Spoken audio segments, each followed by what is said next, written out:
Today's video is about bad debt concept. This is very important concept of accounting.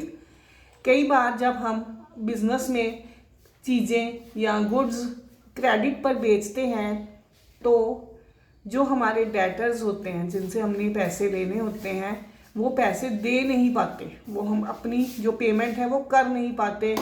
कई बार तो अब अपनी मर्जी से नहीं देना चाहते और या कई बार ऐसे हालात बन जाते हैं जैसे बैंक्रप्सी हो गई या कुछ और प्रॉब्लम हो गई, उनकी तरफ से पेमेंट आ नहीं पाती, तो पेमेंट का वो वाला पोर्शन जो इररिकवरेबल रह जाता है उसे बैड डेट कहा जाता है। जैसे बैड डेट इज़ अ की concept in accounting. Bad debt जो है वो अकाउंटिंग का की कंसेप्ट है when dealing with credit transaction, जब हम क्रेडिट में कोई भी ट्रांजैक्शन करते हैं। When a business sell goods or services on credit, there is a expectation that customer will pay at a later date. जब हम क्रेडिट पर गुड्स को सेल करते हैं तो हमें पता होता है कि जो हमारी पेमेंट है वो आने वाले कुछ समय में आएगी, पर कभी कभी वो जो पेमेंट आनी होती है उसका कुछ पोर्शन इररिकवरेबल रह जाता है। यही इररिकवरेबल जो है वो बिजनेस का लॉस होता है और इसे बैड डेट कहा जाता है। इसकी जर्नल एंट्री जैसे let a company has debtor, मान लो कंपनी के डेटर्स 1 लाख के हैं और उसमें से 10,000 इररिकवरेबल रह गए, तो ये 10,000 जो है वो बैड डेट हो जाएंगे, बैड डेट अकाउंट डेबिट।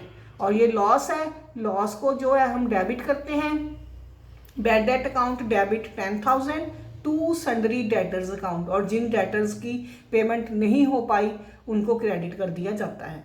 और एक और इसी रिलेटेड बैड डेट के रिलेटेड एक और कंसेप्ट है recovery of bad debt.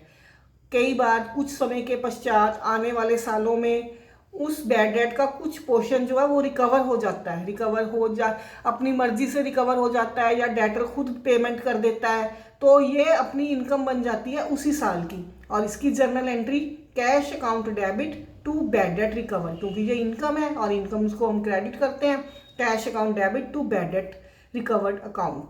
Thanks and subscribe for next video.